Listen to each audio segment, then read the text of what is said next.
Vamos a recapitular un poco lo que ya vimos en la primera carta a Timoteo en el capítulo 1. Es el capítulo que ya leímos, que ya vimos, ¿verdad? Esta es una carta, como ya dijimos, que el apóstol Pablo está enviando a Timoteo para que realice obra de evangelista. Y entonces en este primer capítulo que estamos viendo ahorita, tanto cualidades como su obra del evangelista, bueno, pudimos ver, de acuerdo a las cualidades, en el versículo 2, que Timoteo o el evangelista debe estar en la común fe, debe ser algo de lo que podamos estar seguros de que estamos en esa común fe, ¿sí? Y según el versículo 19, otra cualidad es que mantenga la fe y la buena conciencia, ¿verdad? Son dos cosas que vimos del capítulo 1. Según la obra que debe realizar, como vimos en el versículo 3, debe quedarse, ayudar en la congregación, ¿verdad? Es lo que tiene que realizar. Debe cuidar a la iglesia de falsos maestros y mandar que no se enseñe una doctrina diferente a la dada por Cristo. Según el versículo 4, debe exhortar a no prestar atención a fábulas, a inventos vanos, genealogías interminables, como les decía ahí. Está siendo específico en qué es lo que estaba sucediendo, pero en realidad queda en general a no prestar atención a cosas vanas que lo único que hacen es generar disputas y que no edificaban en nada, no contribuían en nada a lo que vimos en aquel momento, es la economía de Dios, es decir, que siga adelante eso que Él ha dispuesto que llevemos a cabo. Entonces, había falsos maestros, ¿verdad? Los llama él. Había maestros dentro de la congregación que eso estaban procurando, ¿sí? De alguna manera parecía que ellos venían a eso, a dar enseñanzas que lo único que generaran, ¿verdad? Fuera disputas. ¿Verdad? Que los santos allá en la congregación, pues en vez de estarse edificando, más bien estuvieran peleando todo el tiempo por esas enseñanzas que ellos daban y que querían introducir de a fuerzas porque eran las ideas que ellos traían. Y entonces solamente generaban división. Y un maestro, un buen maestro de la palabra, un evangelista, su fin es el amor, es promover el amor en la congregación, la unidad, ¿sí? No el estar creando divisiones. Y ahora voy a decir este sermón o este estudio para irnos sobre estos hermanos, o irnos sobre estos otros y empezar aquí a hacer grupitos, ¿verdad? Entonces no es eso de lo que se trata. Y ellos no estaban procurando esto. Entonces, de acuerdo al versículo 5, ¿cuál es la obra del evangelista? Bueno, procurar el amor entre los hermanos. Y bueno, también vimos en el versículo 8 que debe usar la ley legítimamente. Tiene que aprender a usar la ley legítimamente. Claro, en este momento se está refiriendo a la ley de Moisés, ¿no? Está refiriendo a la ley de Moisés. ¿Por qué? Porque eso es algo que ya había quedado atrás para este momento. Para nuestros tiempos es lo mismo, ¿sí? La ley de Moisés, bueno, esa ya ha quedado atrás. Eso fue una ley para los judíos. Pero igualmente el evangelista debe saber usar esa ley legítimamente, de una manera correcta, de acuerdo al diseño, al propósito que esta ley tenía, ¿sí? Y no, como lo hacían algunos, ¿verdad? O como lo llegan a hacer algunos, pues hablando mal acerca del Antiguo Testamento, diciendo que es inútil, diciendo que no nos sirve para nada a nosotros, ¿verdad? Es bueno si lo sabemos usar legítimamente. Y tampoco imponiendo las cosas que ya pasaron, que es lo que ellos no estaban entendiendo, estos maestros. Querían seguir imponiendo cosas que ya habían quedado atrás. Está bien que existiera la ley. Aquí la tenemos nosotros ahora por voluntad de Dios, por voluntad del Espíritu Santo. Todos nosotros tenemos el Antiguo Testamento para poder leerlo. Pero no es para seguir queriendo imponer algo que Dios designó. Tenía que llegar a su fin. Eso hay que entenderlo muy bien. Entonces, esto fue lo que alcanzamos a ver del capítulo 1, que ya terminamos. Bueno, capítulo 2. Capítulo 2.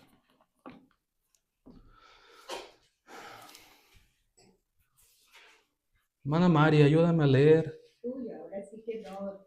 Ahora No, tengo 2. lentes. Primer carta a Timoteo, capítulo 2. A Hermana, ver, ¿qué, hasta dónde? ¿Nada más el puro 2? 1 y 2. 1 y 2.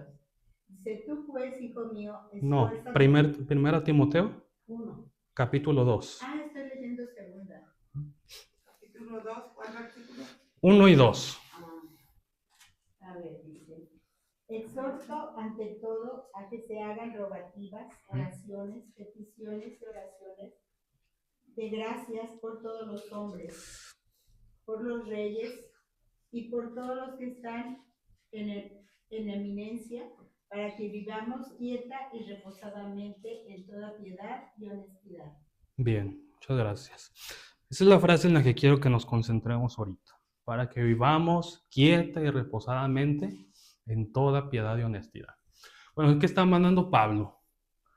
Obviamente ahorita le va a empezar a pedir diversas cosas que tiene que enseñar a la congregación, porque son cosas de las que Pablo se estaba dando cuenta que estaban existiendo y que tenían que corregirse. Claro que todo esto que Timoteo fuera enseñando, pues él tenía que ser ejemplo en estas cosas, ¿no? Si no, ¿cómo las iba a enseñar? Eso es algo que más adelante se le dice a Timoteo, que sea ejemplo para los creyentes, ¿verdad? A pesar de su juventud, que él fuera ejemplo para los creyentes. Entonces ahorita, esto es lo que vemos, que él tenía que ser ejemplo en esto. Está pidiendo que se hagan rogativas, oraciones, peticiones y acciones de gracia a todos los hombres. Y claro, este es un tema del que hay que estar nosotros también conscientes. Que nosotros como cristianos, pues nosotros tenemos que procurar, en cuanto depende de nosotros, estar en paz con todas las personas, ¿verdad? Estar en paz con todos los hombres. Entonces aquí les dice, os está dando a entender que el cristiano no es rebelde ante las autoridades, ¿no? Que entienda que aún por esas autoridades, que no eran cristianos, ¿verdad? Que tal vez algunas veces obran mal, que aún por ellos pidan, que aún por ellos se hagan oraciones. No solamente aquí entre nosotros, o pues yo nomás oro por la hermana Marichu y por Esther, yo nomás oro por la hermana Gloria. A mí no me pidan orar por nadie más, yo solamente mis hermanos. No, hay que orar por todos los hombres, ¿sí? Y aún más por nuestras autoridades que tanta relevancia tienen en nuestra vida. Bueno, ahorita estamos viendo, ¿verdad?, cómo está la cosa. Quienes hayan visto un poquito de noticias, cómo está la cosa ahorita con los gobiernos, desde que entró el nuevo gobierno de Estados Unidos. Están ya tomando decisiones que todos los presidentes están, que te pongo impuestos, que te los quito y que ya no dejo que mandes. Y ahorita están así todos, ¿verdad? Entonces, eso tiene mucha relevancia para nosotros, ¿sí? Empieza a afectar todo eso también nuestras vidas. Hay que orar por ellos, ¿no? No es buen predicador el que se para aquí y empieza a hablar mal de las autoridades, empieza a hablar mal de los gobiernos. Es que ya ven el gobernador que tenemos ahorita, no, un mediocre, no, y este otro político, no, un inútil, no, y este otro, no, un desgraciado, no, y este. Eso no debe hacerlo un cristiano. El predicador debe ser ejemplo en eso, ¿sí? Ni sobre él ni sobre ningún otro hombre. Está refiriendo el apóstol Pablo a reyes, a los que están en eminencia, dice ahí, ¿verdad? En el versículo 2. En el versículo 1 dice, por todos los hombres, ¿sí? Por todos.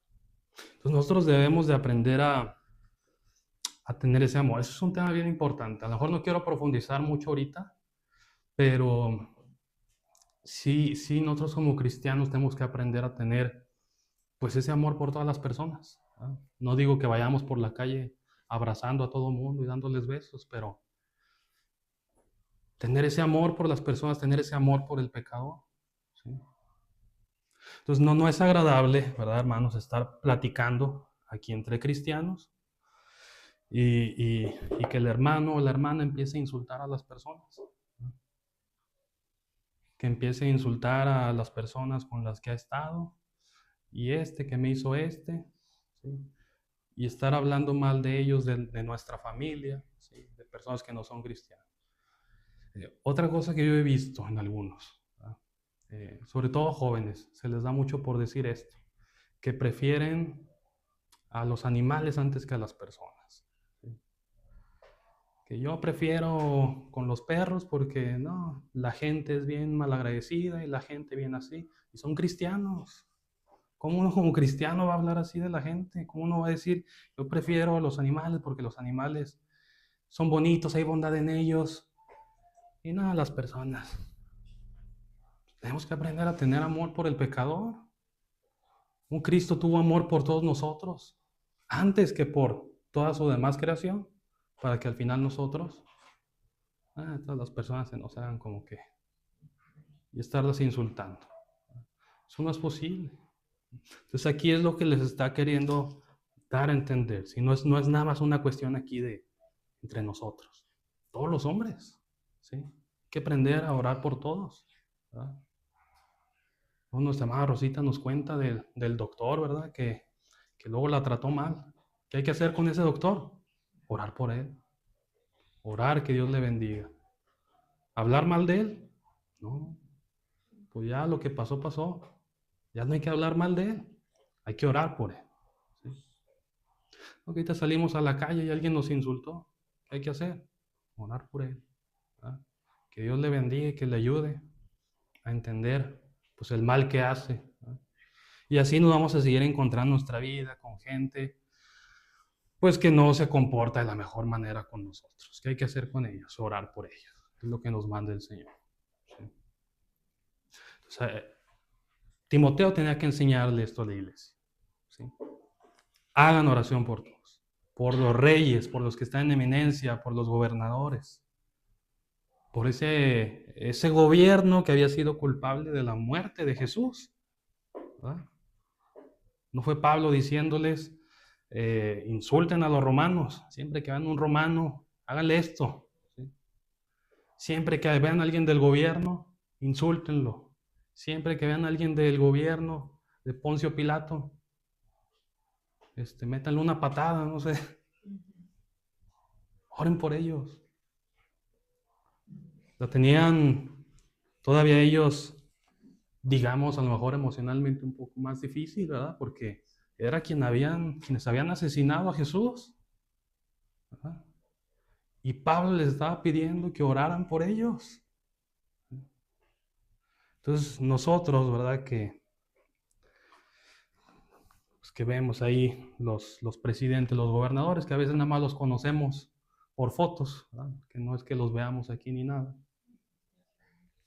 Hermanos, con mucha más razón, oremos por ellos para que aprendan, para que Dios les guíe en tomar buenas decisiones, ¿verdad? Que permitan que nosotros sigamos estando aquí tranquilos, en calma, ¿verdad? Que podamos seguir llevando a cabo la obra de la iglesia, ¿verdad? En la medida de lo posible y según la voluntad de Dios. Eso hay que pedir, ¿sí? Por nuestras autoridades y por todos los hombres. Y entonces les dice, ¿para qué es esto? ¿Para qué tenemos que orar por todos los hombres? ¿Qué dice el versículo 2? Para que vivamos quieta y reposadamente. Así es, para que vivamos quieta y reposadamente. Y el que no aprende a estar bien con todos los hombres, mire, se la vive siempre bien peleado con las personas, siempre enojado con alguien. No aprende a vivir quieta y reposadamente. Ahora estas dos palabras, quieta y reposadamente, ¿verdad? La primera palabra, que es quieta, bueno, nos refiere, según el significado, la palabra griega, que se nos está indicando una tranquilidad que surge desde afuera. ¿Sí? Es una tranquilidad que surge desde afuera. Es decir, una persona libre de perturbaciones externas. Cuando nadie te está molestando, cuando todo así como ahorita, ¿verdad? No hay ruidos, no hay nadie aquí que esté molestando, que esté gritando. Pues ahorita estamos tranquilos. ¿Por qué? Por las circunstancias externas. Esa es la primera palabra. ¿Verdad? La primera palabra que vemos ahí, la palabra griega eremos. Sin conmociones y sin disturbios innecesarios. Y cuando dice reposadamente, ahora sí esta palabra griega, jesukios, es un adjetivo que significa tranquilo, apacible, estable, debido a una calma interior inspirada por Dios. Entonces nos está hablando de las dos formas, ¿verdad? Una tranquilidad por las condiciones externas de fuera, pero también una tranquilidad nuestra interna. ¿Sí? Eso sí, muy a pesar de las circunstancias, ¿verdad? Muy a pesar de lo que esté sucediendo. Uno está tranquilo, en la tranquilidad que solamente Dios puede dar. Y además, no causando perturbación a otros, ¿verdad? No molestando a otros. Eso es bien importante. Voy a decir, no puedo decir que estoy en paz. Soy el que está molestando a los demás, ¿verdad? ¿Qué tranquilidad es esa? No estoy viendo a ver qué le digo a Rosita ahorita, para que se enoje. Y ahorita que pasa Esther también. Le voy a echar así una indirecta. Y ahorita la hermana Doris va a pasar y con el hombro le voy a pegar. Y yo voy a decir, pues yo estoy tranquilo, estoy en paz, ¿verdad? No es cierto, ¿verdad? También trata de no perturbar a otros, ¿sí? Procurar que estén bien, estén tranquilos. ¿Yo para qué quiero que ustedes se enojen? ¿Yo para qué quiero verlos llorando? ¿Yo para qué quiero verlos en pleito? El evangelista tiene que estar bien consciente de esto, porque es lo que Timoteo tenía que enseñar a la iglesia. A que con esas oraciones, a que ese bien, estar bien con todos los hombres, incluidos nuestros hermanos en Cristo, que podamos vivir, o como dice tal cual el griego, llevar una vida tranquila y reposada. Llevar una vida sin perturbaciones, ¿verdad? Que uno pueda estar en paz. Y bueno, dice, ¿sí? Ahora sí, ¿en qué? ¿En qué va a estar esa tranquilidad? ¿Sí? En toda piedad y honestidad. ¿Sí? No es nada más tranquilidad de que aquí estoy sentado. Aquí estoy sentado sin hacer nada, estoy ocioso. ¿Sí? O estoy ahí en mi cama acostado, bien tranquilo, sin hacer nada. No se trata de eso, sino una vida de tranquilidad, de reposo, pero porque estamos en toda piedad y en toda honestidad. No podía enseñar esto a Timoteo si él mismo no lo practicaba. ¿Sí? No puede enseñar esto el evangelista si él mismo no practica una vida en la que él no está tranquilo con los demás, en la que tú ves al evangelista que tiene pleito con algunos aquí en la congregación, en la que tú ves al evangelista, pues que sí, aquí todos en la congregación muy bien, pero a ese vecino cómo me cae mal. No, nomás lo veo y ya me enojé. Mira este ingrato y que no sé qué, ya vino y me dejó ahí las bolsas y criticando, juzgando, insultando. Pues eso no es un evangelista, eso no es un predicador, no es correcto que él haga eso. ¿Sí? No es correcto porque no está viviendo quieta y reposadamente en toda piedad y honestidad. Bueno, piedad, eusebeia en griego. ¿Qué es la piedad? Es aquella piedad que es caracterizada por una actitud en pos de Dios. ¿Qué es la piedad? Es devoción, es entrega a Dios, eso es la piedad. ¿Sí? Hace aquello que le es agradable a Dios, es la actitud recta para con Dios y en general para con todo lo divino. La actitud que no elimina a Dios ni degenera en fútil superstición. La actitud que otorga a Dios el lugar que debe ocupar en la vida, el pensamiento y la devoción. Entonces, claro, hay que enseñar esto a los hermanos, ¿verdad? Hay que enseñar a los hermanos a que, hermanos, pongan a Dios en el lugar en que debe de estar. ¿Sí? Pongan a Dios en el lugar en el que debe de estar.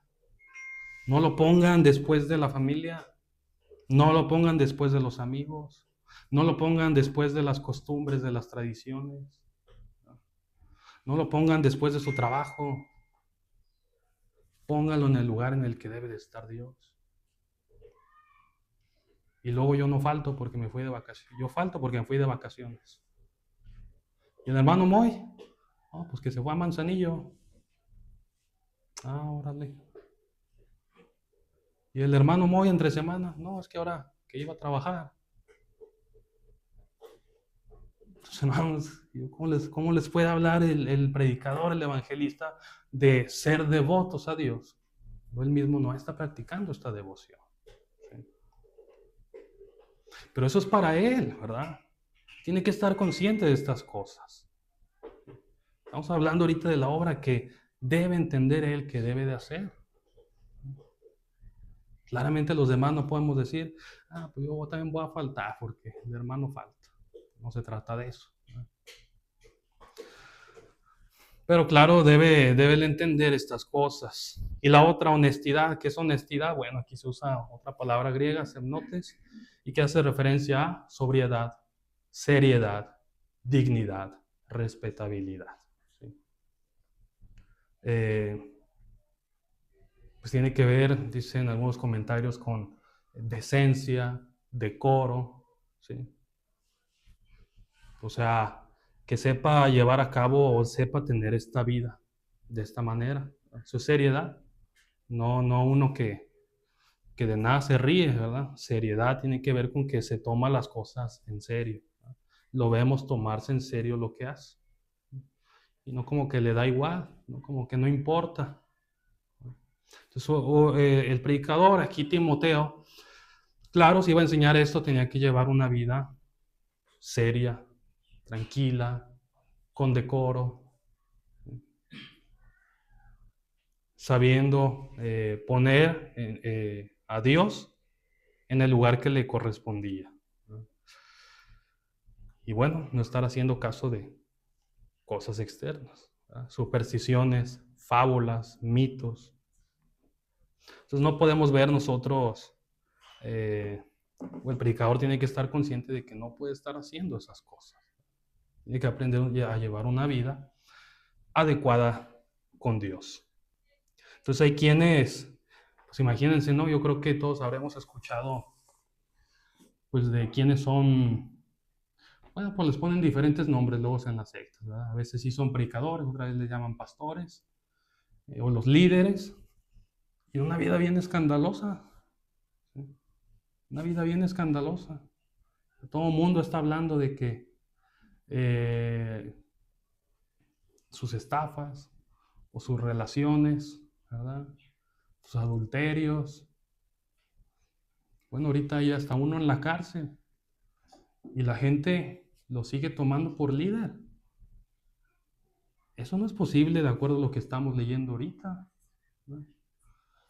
¿Cómo va a estar uno en la cárcel, ¿verdad? Con esas acusaciones que ya se juzgaron que son verdaderas, pero todavía diciendo la iglesia, ese es mi pastor, ese es mi líder, ese es mi predicador?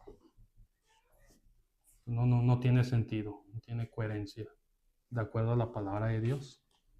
Entonces no puede uno no puede el evangelista estar llevando una vida de esa manera.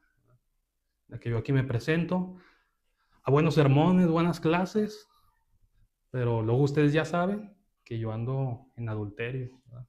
Con alguien. Hermano, pero en muchas ocasiones pasa eso porque la congregación o la iglesia pone su mirada en el predicador, precisamente, en los líderes. Y eso no es posible. O sea, nosotros venimos a escuchar la palabra de Dios aquí.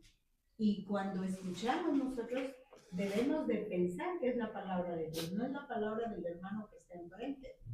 Entonces, precisamente por eso hay ese tropezadero.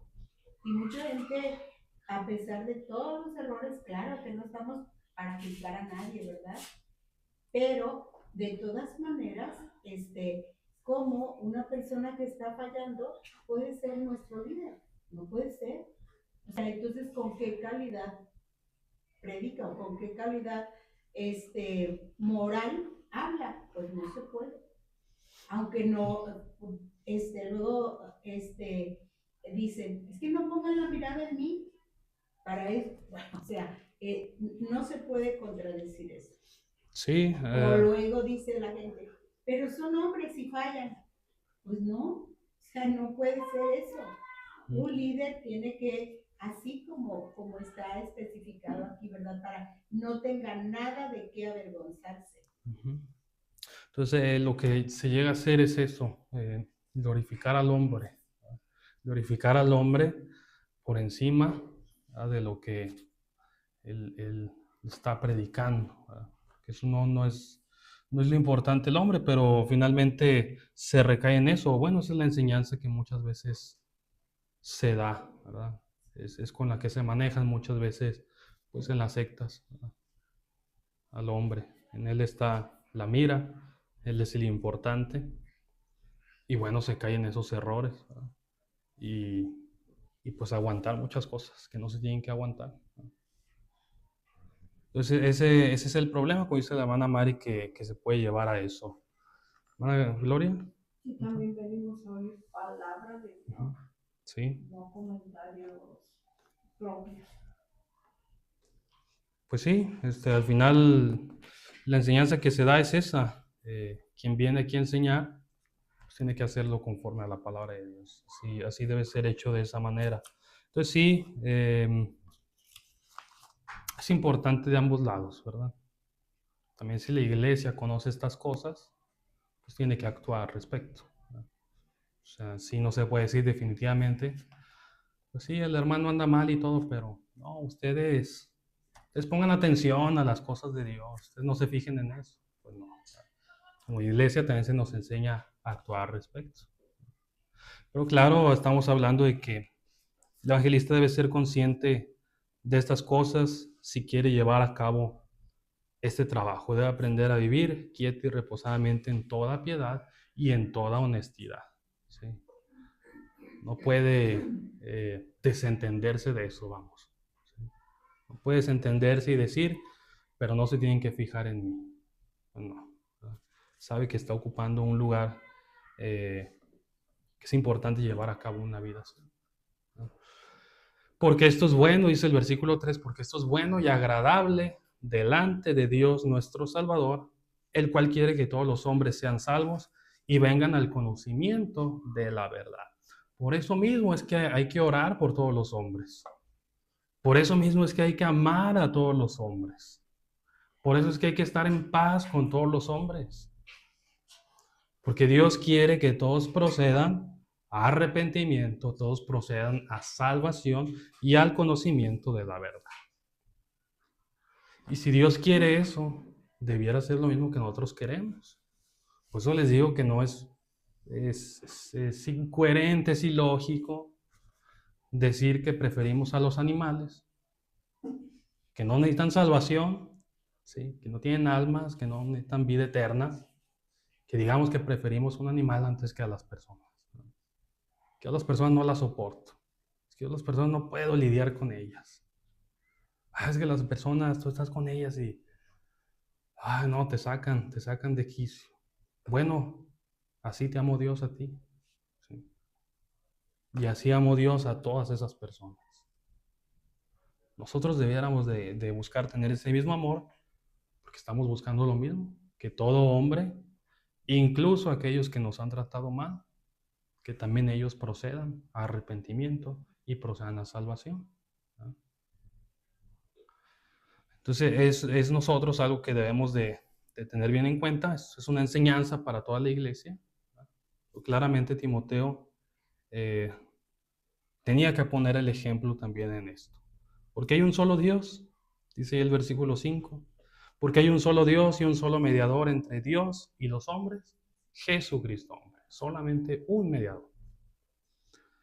el cual se dio a sí mismo en rescate por todos, de lo cual se dio testimonio a su debido tiempo.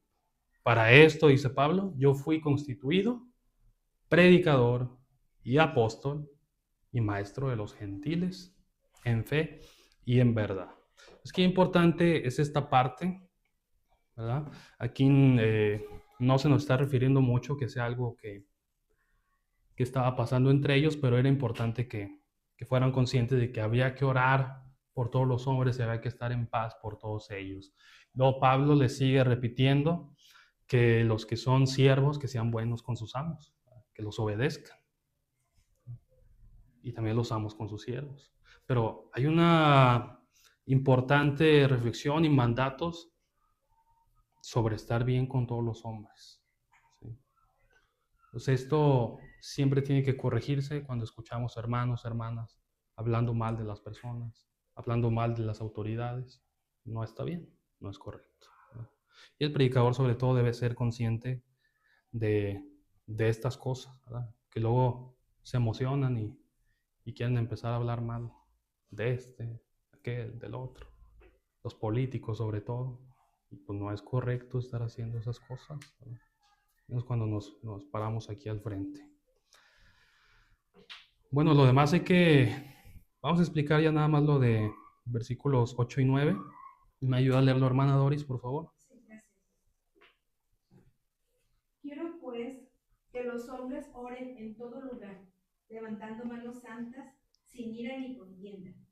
Asimismo que las mujeres se atavíen de ropa decorosa, con pudor y modestia, no con peinado ostentoso, ni oro, ni perlas, ni vestidos costosos.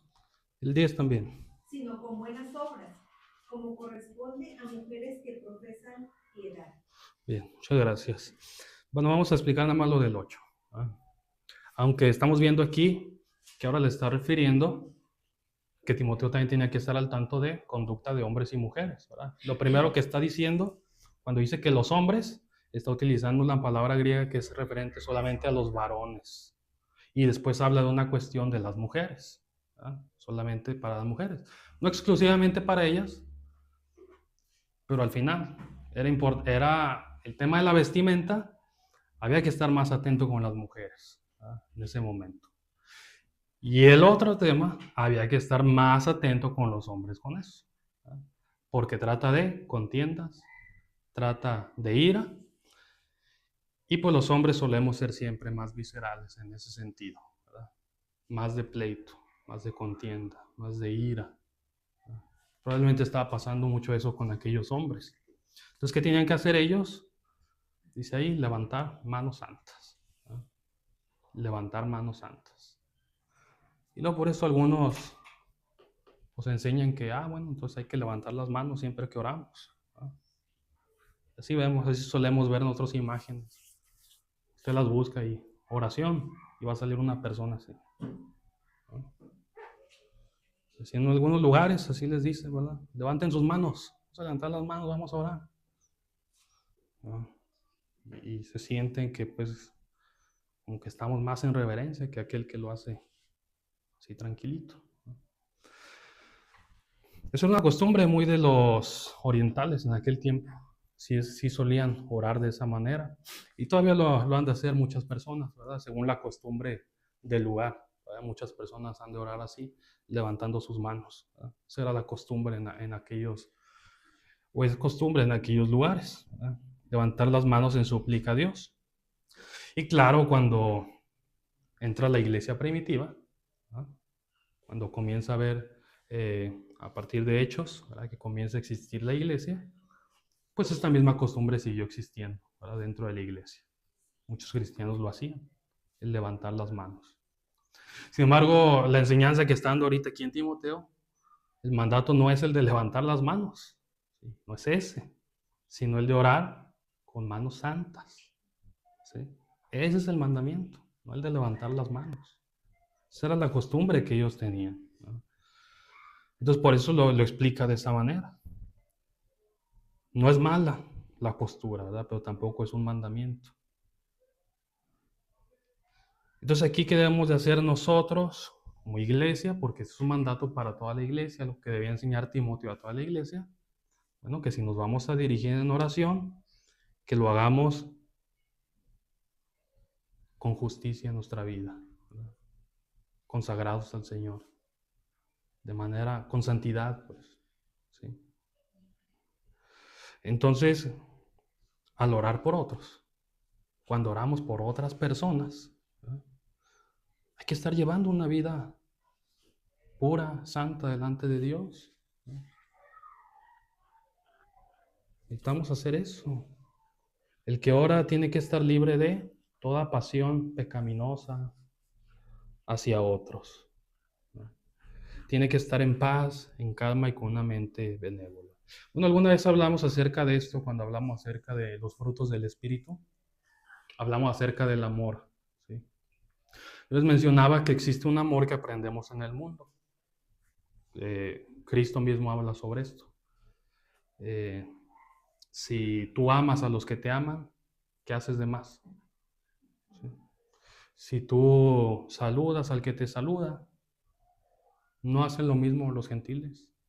¿No hace lo mismo el que no conoce a Dios? Y si nosotros nada más nos preocupamos aquí entre nosotros, ¿qué estamos haciendo de más? Sigo yo, pues lloro por María Elena, lloro por Rosita, lloro por Víctor, lloro por la hermana Mari. ¿Qué hago de más si pues somos aquí los que nos queremos? Entonces cuando yo voy en oración así, porque sí, mi hermana Rosita, ¿cómo la quiero? Voy a orar por ella en la semana. Pero eso que dijo la hermana Pina, por ella no voy a orar. Porque ella, no, aparte el domingo llegó y ni me saludó. Así que por ella no oro. Ahí nos pidió que oráramos por no sé qué. Pues yo no voy a orar por ella, yo nada más por Rosita. ¿Es eso orar con manos santas? ¿Es eso nosotros orar sin ira, sin contienda? ¿Sí? Entonces cuando hablábamos del amor decíamos que según Dios, ¿verdad? Que el amor según Dios no tiene cabida el odio. ¿Sí? Si tú amas a todas las personas del mundo, pero odias a una, eso no es el amor de Dios. ¿Sí? Dios no nos ha enseñado qué es eso amor. No tiene cabida definitivamente el estar en pleitos, en estar con odio y decir que amamos como Dios nos ha pedido. Entonces no puedo yo ir en oración de esta manera, procurando estar en paz, pero con mis pleitos allá afuera, ¿verdad? Con mis pleitos allá afuera. Pues voy a orar por las hermanas, pero voy a orar por la hermana Gloria, pero oro enojado. Que la hermana Gloria, pues no, es hermana. Entonces, pues voy a pedir por ella, pues, pero estoy enojado. No se puede. No puede vivir uno con iras, con contiendas, con pleitos. Entonces el predicador, dado que va a enseñar estas cosas, tiene que enseñarlas. No le pueden conocer ustedes por sus pleitos, no pueden ustedes conocer al predicador por sus contiendas. No pueden ustedes conocer al predicador y que lo que destaca de él es su ira, ¿no? Así, es que lo caracteriza es que diario anda enojado. Diario que llega el hermano, llega enojado. Entonces uno tiene que a veces esperarse un ratito a ver si se le quita, a ver si se le pasa, ¿no? Y luego existe miedo, ¿verdad? Que le tenemos miedo al predicador porque no sabemos si hoy lo vamos a encontrar o feliz o enojado. No sabemos con qué actitud venga, ¿sí? O que ya sabemos que aquí todos los vecinos, ninguno lo quiere. Ninguno lo quiere porque diario les está echando pleito. Que porque la bolsa de basura, que el otro día salió a reclamarles que ese auto, que no lo pongan aquí. Que ya les dijo que barran ahí porque se ve sucio. Que no se anden sentando aquí, por favor. Que no me estén haciendo ruido. Ningún vecino lo quiere. ¿Cómo puede ser el predicador de esa manera? Que se la vive en ira, en contiendas, en pleitos. ¿Sí? No puede ser él de esa manera. Eso es incorrecto. Entonces él tiene que estar bien al tanto de esto, sobre todo como hombre. Que también ocurre en las mujeres, sí, también ocurre. También ellas deben de estar al pendiente de esas cosas, ¿verdad? Pero suele pasar más, como les digo, en los hombres. Somos muy dados a esto, estarnos enojando por las cosas y actuar de esta manera. sí con ira. ¿No? ¿Cuándo debe caracterizar a uno? ¿Qué? El amor, la bondad, la misericordia, ¿sí? Entonces, que uno sea conocido porque uno ayuda, uno tiene voluntad, uno coopera, ¿sí? Uno está ahí al tanto, expresa palabras de amor, es respetuoso con los demás. Eso es lo que debe caracterizar siempre, ¿verdad? A cada cristiano, en este caso Timoteo como evangelista, tenía que estar bien al pendiente de esta cuestión en su vida. Bueno, vamos a dejarla hasta aquí y la siguiente semana hablamos un poquito acerca del tema que ahora les está diciendo a las mujeres, ¿verdad? Lo que era importante, que están dando mucha importancia a su atavío externo, ¿verdad? Y estaban dejando de lado lo interno, que es más importante. ¿Sí? Eso lo vamos a ver la siguiente semana. No sé si quieran comentar alguna cosa más al respecto de esto, Ana Doris. Bueno, dado que te das a la tarea de investigar las palabras en su origen, yo cuando hablaste de la honestidad, pues anoté sobriedad, dignidad, respetabilidad, seriedad. Esperaba que en algún momento, porque yo esa idea tengo, a lo mejor estoy confundida, que la honestidad también es como transparencia, claridad. O sea, cuando llevas una vida honesta, es como claro y evidente, nadie tiene que andarte buscando o tratando de adivinar o de entender, porque realmente tu vida es así como transparente. Y no sé si al investigar la palabra, efectivamente también la honestidad tenga que ver con eso. Pues a lo mejor más en el español, pero en cuanto a su definición griega, no, creo que los comentarios refieren que más bien tiene que ver con el decoro que uno tiene en la vida, ¿verdad? Que uno puede vivir vive de una manera digna, respetable, ¿verdad? Que no de una manera vergonzosa, no de una manera desenfrenada, no de una manera,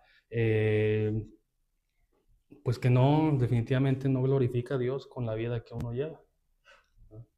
Sino más bien señalado por las cosas que hace. Entonces imagínense uno vivir de esa manera, creo que en otra ocasión lo dijimos, uno es predicador, pero luego en la semana a todo volumen las canciones de banda que hablan de que ya voy a estar con una mujer, ya voy a estar con otra y que los billetes, ¿es eso decoro? Eso no es seriedad, ¿verdad? Por eso dice sobriedad, ¿verdad? Por eso nos indica la palabra sobriedad, que es lo contrario de estar sobrio, no estar ebrio, como estar loco, ¿verdad? Como dar a entender eso con tu vida. Y luego uno sale a la calle y sale sin camisa, y ahí va sin camisa aquí por la calle. ¿Eso es seriedad de uno como predicador? Pues no, eso no es seriedad. Ese es un predicador que no se está tomando en serio lo que está haciendo. ¿Ah?